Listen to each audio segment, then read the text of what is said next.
From the people who brought you Freddy vs. Jason and Batman v Superman comes the epic Titan fight we've all been waiting for. Coming soon to a tabletop near you, the epic battle between Cave versus Cave. Wait, what?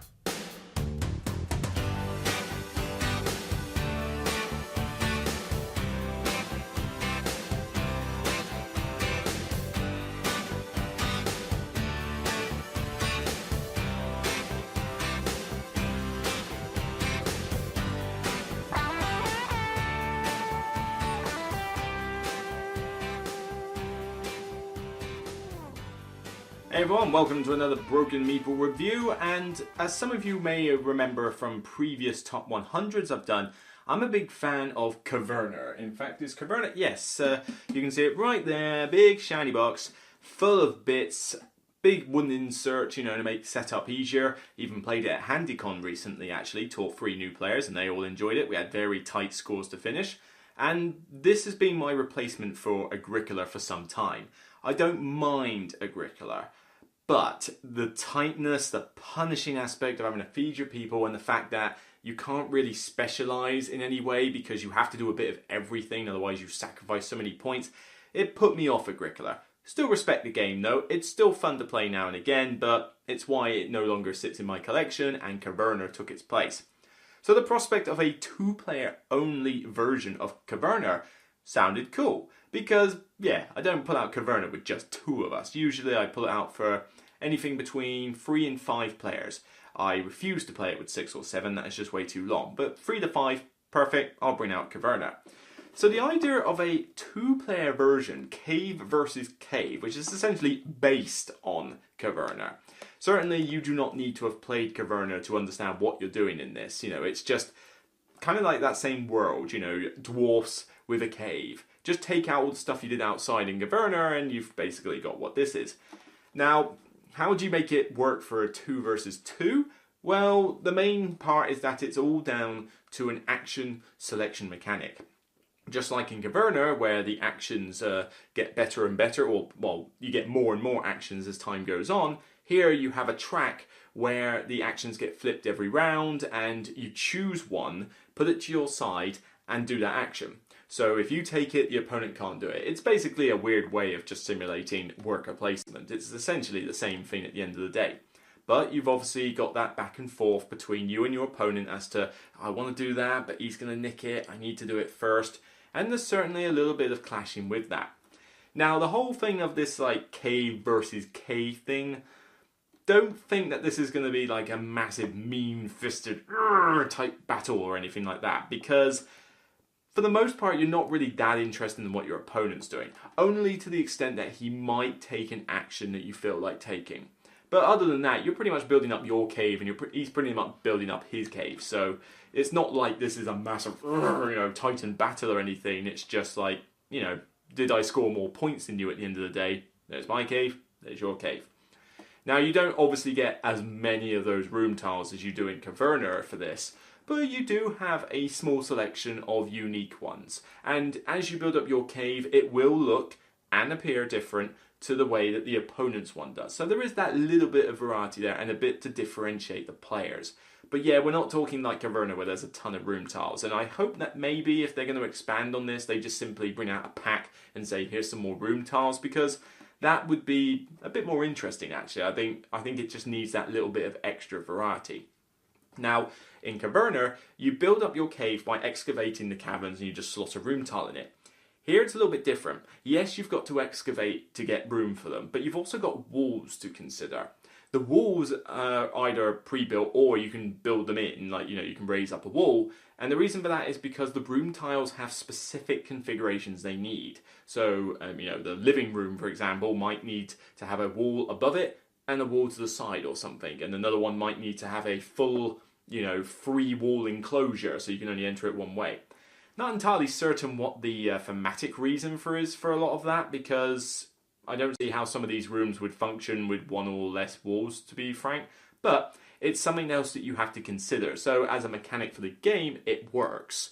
It's, not particularly fiddly. You just have to, do a little bit more planning as to, right, I want to get these rooms, but hang on, I need to have that cave set up in this way so I can put the room in there, and then I'll put the room in that one where they don't care about the walls. So it's a neat little mechanic, but, kind of weird on the theme aspect of it.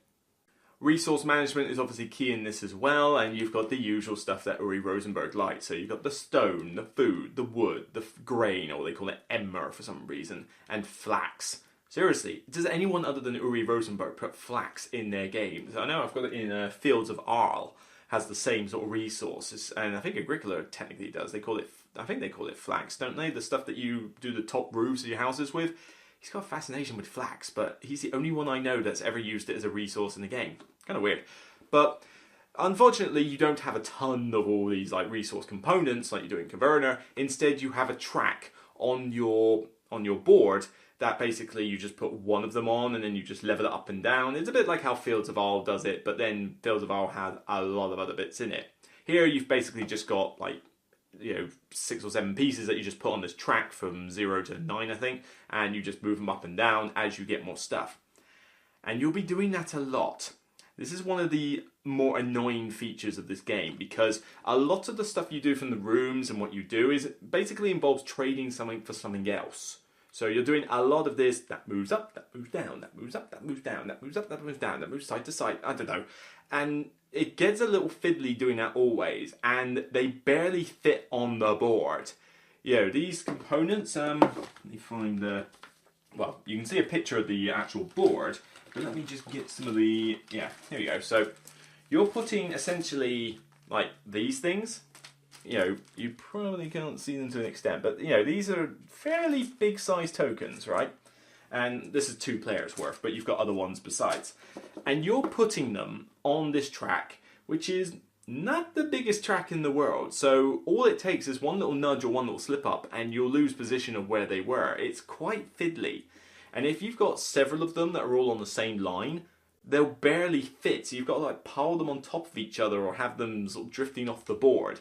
And it's a small nitpick, but it just got a bit grating after a while to constantly have to do that when moving up and down and up and down and up and down. It's was there not another way of doing it? Or maybe just have a separate track, not part of your player board in the box, that you could basically use a nice big track to do that sort of thing with. Kind of weird, but like I say, it will get a little fiddly over time, and whether that completely drives you nuts or not remains to be seen based on your resolve, I guess. The game time dictated on the box is 20 to 40 minutes, depending on whether you're going to play the solo game or the 2-player game. And the solo game's not bad, actually. I mean, it's basically just like most of the other Euro solo games. You're essentially just trying to beat a particular score and then get a high score. But yeah, you could run through the solo game of this in about 15 to 25 minutes or so, once you're familiar with the rules and the mechanics. First game might take you a bit longer because you're trying to get used to it, but solo game does actually make for a good way to learn the game as well. If you play through the solo by yourself, you'll understand most of the mechanics before you have to teach it to a 2-player game. There's only so many differences in how you play and how you set the game up. But yeah, solo game's pretty quick. A 2-player, 40 minutes is actually relatively accurate. I mean, half an hour if you really know what you're doing, but I would say anywhere between 30 to 60 minutes this will take, and 60's pushing it. This is if you're really thinking hard. 45 minutes is actually doable. It's more than doable with this. So you're talking a very quick 2-player fiddler. Now, this is going to get compared a lot to Agricola, All Creatures Great and Small, and Le Havre in L'Emport, I think it was called. I've not played the Le Havre one, the 2-player version of that. I've heard interesting things, but to be fair, I've never really seen anyone play it, so I don't know how much buzz that's got. I had played Agricola All Creatures Great and Small though, and I really enjoyed that one. I actually prefer that to the normal Agricola. Because I like all that putting, animals in enclosures and the unique special buildings that you get with the expansions that helped. And it was just a nice little 2-player game. I don't own it anymore, sadly, because unfortunately it was impossible to find anyone to play it with. And at the time, a previous ex-girlfriend, I tried to buy it, hoping that because they like horses, they would want to play it. Didn't work. Oh well, worth a try. But this one, if I was going to compare it to the Agricola one, I slightly prefer the Agricola one.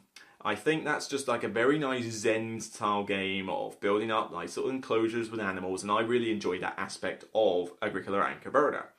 But this one falls very closely behind it. It's still a very solid two-player game and an okay solo game. It's not a solo game I'm going to pull out all the time, but it's pretty quick. And that's not necessarily a bad thing, to have a solo game that's got tactile pieces that you can use, that involves you actually building something in front of you, again, something I quite like, and will only take you about half an hour max, possibly even less. Cave vs. Cave for me is going to get a respectable 7 dwarven grizzly beards. I don't know, trying to think of something with that one. This is a decent two-player game. I don't think it's like the best of the best when it comes to a lot of two-player games, because I can think of a few that I would still rather play. But if you are a fan of resource management and you want something that can be done within about 30 to 45 minutes and has the solo mode, if you're worried like me that you'll never get two-player games to the table, then this is definitely one that I think is worth checking out. I expected it to be better, I'll admit, because it got a lot of buzz with the whole, ooh, two-player Caverna, this will be fantastic. It's decent. It's not brilliant, but it is decent. So maybe just tone down that hype and buzz a little bit, but it's still a respectable game. So that's it for me for another review. I'll see you on the next Broken Meeple episode, and regardless of whether you're going to sit in your cave for the rest of the day or enjoy some of this sunshine, it's still only a game, so whatever you want to do. Take care, guys.